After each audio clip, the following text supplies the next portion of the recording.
So ChatGPT has something called layers. ChatGPT is a language model based on the transformer architecture, which is a type of neural network, as we said before, designed to process sequential data such as text. At its very core, ChatGPT is made up of multiple layers of transformer blocks, each containing a self-attention mechanism that allows it to analyze the input text and generate human-like responses. And that's just a fancy way of saying it understands how to answer what you're asking it. The transformer blocks in ChatGPT are arranged in a hierarchical manner, which each block building on the output of the previous block to generate increasingly complex representations of the input text. The first layer of the transformer block takes the input text and applies a self-attention mechanism to it, allowing the model to identify important parts of the input and focus on them while ignoring irrelevant information, because there's a lot of junk swirling around out there and we want it to be focused on what it is that we are wanting it to do. Each subsequent layer in the transformer block will then build on the output of the previous layer, using a similar self-attention mechanism to refine the representation of the input text. This process continues until the output of the final layer is passed through a softmax function to generate the probability distribution over the possible next words, which means it's going to be able to predict what you want it to say next.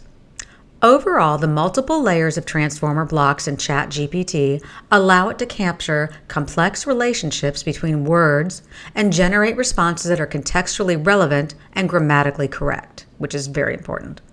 By using a self-attention mechanism in each block, ChatGPT is able to analyze the input text in a more nuanced way than traditional language models, making it particularly effective at generating human-like text, which is very cool because we don't want it to sound like a robot. You're asking questions to like a robot. It's going to sound like it's an actual person talking back at you.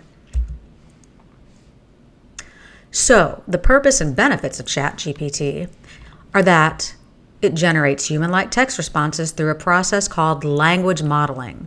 It uses a deep neural network architecture with multiple layers of transformer blocks to analyze the context of a given input and predict the most likely output. The process starts with the input being tokenized and transformed into a sequence of numbers that represent the corresponding words or subwords. The input sequence is then fed into the first transformer block, which applies self-attention to learn the relationship between each token in the sequence. The output of the first transformer block is then passed to the next one, and the process is repeated for each subsequent block. It's kind of like it kind of builds on each other, like the domino effect. You do this thing, it leads to the next step, and automatically it goes to the next step. And as it goes through the steps, it gets better and better at predicting what you're wanting it to do. So as the input sequence progresses through the transformer blocks, the network learns to assign higher weights to certain tokens that are more relevant to the context of the input. These contextualized representations of the input are then used to generate the output sequence one token at a time until the model predicts an end-of-sequence token or reaches a predefined maximum output length, because your conversation or your query is going to have a natural endpoint. It's not going to just go on through infinity. ChatGPT has a wide range of applications, including chatbots, language translation systems, and text summarization tools. In the context of chatbots, ChatGPT can be used to generate natural language responses to user queries, improving the user experience and reducing the workload of human customer service representatives. In language translation systems, ChatGPT can be fine-tuned on parallel corpora of text in different languages to generate high-quality translations. In text summarization, ChatGPT can be used to generate short summaries of long documents or articles, providing users with quick overviews of the content. So as you can see, it can be very useful in making, your work a lot easier. I mean, there's still going to be things to do. It's not going to completely take over jobs, but it's definitely going to lessen time it takes to do things. Okay, now we're going to talk about setting up an account on a platform that will provide access to ChatGPT. So it's important to set up an account on a platform that provides access because that allows you to access and use this powerful language processing capabilities of this advanced technology. With an account, you can train and fine-tune ChatGPT for your specific needs, whether it's building a chatbot for customer service or creating a language translation system. Additionally, many platforms that offer ChatGPT access provide additional resources, support, and tools to help you get the most out of this technology. So setting up an account is the first step in unlocking the potential of ChatGPT for your business or your project. Sorry, ChatGPT. Make sure I get that right.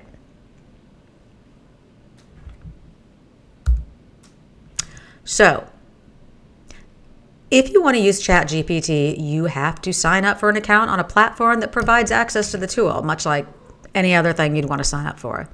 This may seem daunting, but it's really very straightforward. Don't worry about it.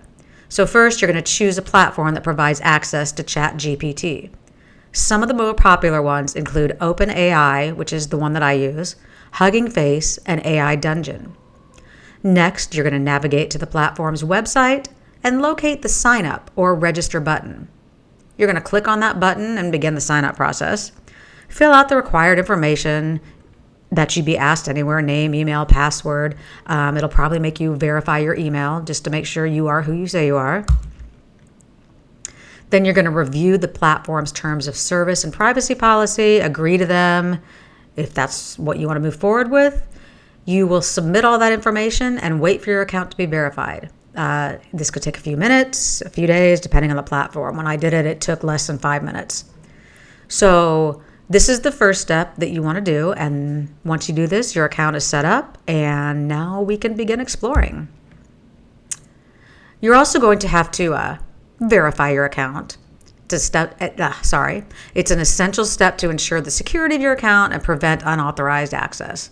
Once you've signed up, and you'll receive an email, much like anything else, with a verification link, and you'll just click that, and you'll be all set to go. You can kind of read, how you do it. I'm sure you know how to do that. But don't forget, this is essential because you want to protect the security of your account. Some platforms may require payment information, especially if you want some upgraded features. Right now, I'm still with basic because that suits my needs for right now. So to add your payment information, just follow the steps of logging into your account, navigate to the billing section, enter your chosen payment method, verify it, and save it. So just make sure you note that some platforms offer a free trial. You can try out ChatGPT without providing any information, but make sure you understand, the terms and conditions. So if you want to keep using it and they require payment, when that's going to kick in. So you may have to choose a plan. Choose the one that fits your needs and your budget. There are some things that you need to consider, though. So usage. Think about how you're going to use the platform. Are you going to be using it for personal or for professional use? Do you anticipate using it frequently or just now and again? Different plans might have usage limits or restrictions, so it's important to choose a plan that fits your needs. Features. Another important factor to consider is the features offered by each plan. Do you need access to advanced features, such as larger model sizes or faster response times? Some plans may offer more features than others, so it's important to choose a plan that includes those features that are important to you. Budget is an important consideration. When choosing a plan, plans vary widely in cost, so it's important to choose a plan that fits your budget while still meeting your needs. I'd recommend maybe if you're a very beginning, just starting out small and kind of scaling as you go. And you want to consider the level of support offered by each plan. Do you need tech support? You need additional resources? Some plans offer more support than others, so choose a plan that provides the level of support that you think you're going to need. And again, you can always upgrade or downgrade if necessary. So now we're going to access. Once you've signed up for an account on a platform that provides access to ChatGPT, you can start integrating the language model into your project.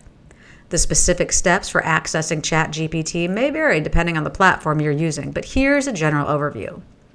So first, create a new project. Create a new project on the platform where you want to use ChatGPT. This may involve setting up a new workspace, repository, or directory. Install the necessary packages. Depending on the platform and programming language you are using, you may need to install certain packages or libraries to use ChatGPT. Check the platform's documentation or tutorials to see what you need to install.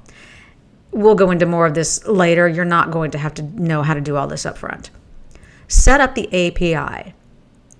To use ChatGPT, you will typically need to set up an API that allows your project to communicate with the language model. The platform might provide an API key or access token that you need to include with your code. Write code to interact with ChatGPT. Once you have set up the API, you can start writing code to interact with ChatGPT. This may involve sending a user's input to the model, receiving a response, and displaying it to the user. And again, most of these platforms are going to do this for you or prompt you how to do it. You're not going to have to know how to write code and how to do all this. So then you're going to want to test and refine your integration, to make sure it's working correctly. You may need to refine some things or adjust the settings. So an overall summary, accessing ChatGPT on a platform involves setting up a new project, installing necessary packages, setting up an API, writing code to interact with the model, and testing and refining.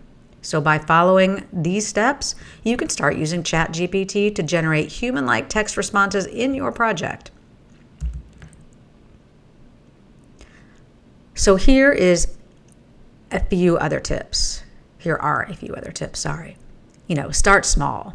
If you're new to integrating language models, start small with a simple project to get the hang of it, to get the feel for it. Use pre-trained models if you don't have the time or resources to train your own language model. So there are many pre-trained models you can use. Many are free, you have to pay a fee, but they are very easily integrated into what you want to do. And consider performance. Language models can be resource intensive, so it's important to consider performance when integrating them into your project. This may involve optimizing your code or using caching techniques to reduce the load on the model. So setting up your account is the crucial first step in utilizing your ChatGPT. Once you follow these steps, you're going to be well on your way to generating human-like text responses and developing innovative natural language processing applications. So now we're going to go into an overview of the process of actually creating a chatbot. So, we are in the digital age. We all know that. Businesses and organizations are looking for ways to improve their customer engagement and experience. One way to achieve this is by implementing a chatbot on their website or social media platform. Chatbots can help companies answer frequently asked questions, provide 24/7 customer support, and even make recommendations based on user input. We've all seen it. You go to a website, take AT&T, for example. That's my phone service. So I have a question. I click the chat button, and the chatbot pops up. It gives me some predefined questions I can ask, and then if that doesn't work, I ask the questions. If that doesn't work, then I can get a representative, and the chatbot will go get you a representative. So it's important to remember that not all chatbots are created equal. Traditional rule-based chatbots may be limited in their responses and unable to understand complex questions. This is where ChatGPT comes in. With its advanced natural language processing capabilities, ChatGPT can generate human-like responses and understand a wide range of user queries. So, the first step to create a chatbot is to define the purpose and scope.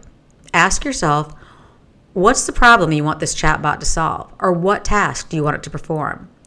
Determine what kind of interactions a chatbot will have with users and what kind of responses it will provide. Then you need to define the bot's purpose. So, define the purpose of your chatbot. Like I said, what problem does it solve? What kind of value does it provide? That's the most important thing. It's got to provide values or nobody's going to want to use it. Next, you have to identify user needs. What kind of information do they need? Who's your target audience? What questions are they likely to ask? Understanding user needs will help you determine the kinds of interactions and responses your bot should provide to meet those needs. So then you need to choose a conversation design. Once you have a clear understanding of your bot's purpose and user needs, you can choose a conversation design. This may involve designing a flowchart of potential interactions, mapping out user journeys, or creating a list of possible conversation paths.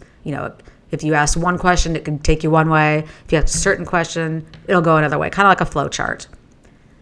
Then, if you want to make it more engaging and relatable, consider creating a persona. This could involve giving your bot a name, a personality, and a tone of voice. Your bot's persona will help guide the kinds of interactions and responses it provides. People are going to respond more to something that's speaking to them in a more natural way rather than just a straight robotic voice. Then you're going to want to test and refine your bot, its interactions and responses. This could involve analyzing user feedback, which is very important, testing different conversation paths, or making adjustments to the bot's persona. Maybe you find that a male voice works better than a female voice. Maybe you want it to have an accent.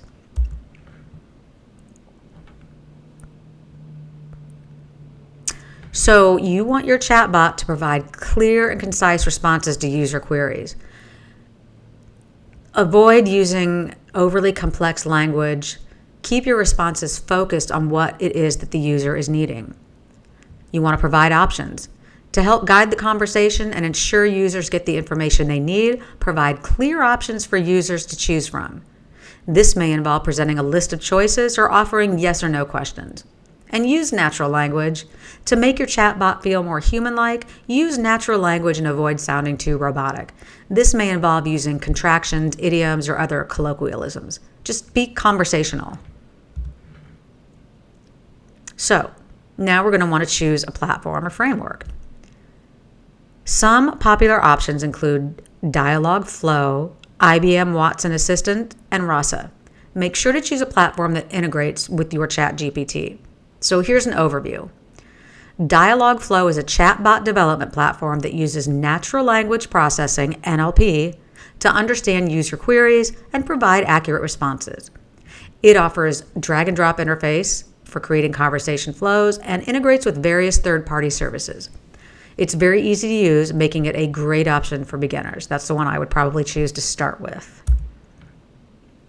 IBM Watson Assistant is a chatbot development platform that uses machine learning and NLP to understand user queries and provide intelligent responses. It offers a visual dialogue editor for creating conversation flows and integrates with various third-party services. IBM Watson Assistant is a powerful tool for building complex chatbots. So once you get the simple one mastered and you're ready to move on, you might move up to this. Rasa is an open source chatbot development platform that offers a range of tools for building and deploying chatbots. It uses machine learning and NLP to understand user queries and provide accurate responses. Rasa offers a high degree of customization, making it a great option for developers who want more control over their chatbots. So this one's a pretty advanced one, so you might need to put a little bit of work in before moving on to this one. So here's some pros and cons. Dialogflow, pros, easy to use, integrates with various third-party services, offers pre-built templates and integrations, which means no coding, none of that. Cons, limited customization options, may not be suitable for complex chatbots. IBM Watson Assistant pros, it's a powerful tool for building complex chatbots, offers advanced customization options, and integrates with various third-party services. Cons, it has a steep learning curve, and it's pretty expensive for enterprise-level features. Rasa pros, it's open source and highly customizable.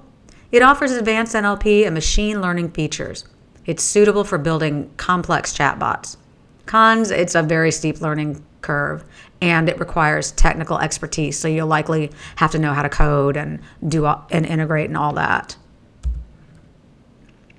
Okay, next we're going to want to train it. Once you've chosen a platform, it's time to train your chatbot. This involves inputting and labeling data to teach the chatbot how to respond to user input. This step is critical to ensure that the chatbot can understand and respond appropriately to user requests. So the first step is to collect data that the chatbot will use to learn from. This can include existing conversations, customer service transcripts, and FAQs. The more data you have, the better that chatbot's going to perform for you. The next step is to pre-process the data. This involves cleaning and organizing the data, removing duplicates and irrelevant information, and structuring the data into a format that the chatbot can understand. You can put that data in, but it's not going to automatically be able to just do everything. You're going to have to go in and do some refining. So once it's pre-processed, next, you're going to label it. This involves identifying the intent of the user's input and labeling it accordingly. For example, if the user's input is a question about product pricing, the intent could be labeled as product pricing. Just keep it simple. So once the data is labeled, the chatbot can be trained using machine learning algorithms. The chatbot will learn from the labeled data and develop an understanding of the user's intent and how to respond to it. So after it's trained, it's important to test it and refine its responses. This involves interacting with the chatbot and evaluating its responses. If the chatbot is not providing accurate or helpful responses, you can refine the data and retrain the chatbot. So you just take it through its paces. You ask it all kinds of questions, see what you get back. If you like it, awesome. If not, then we go back and retrain it.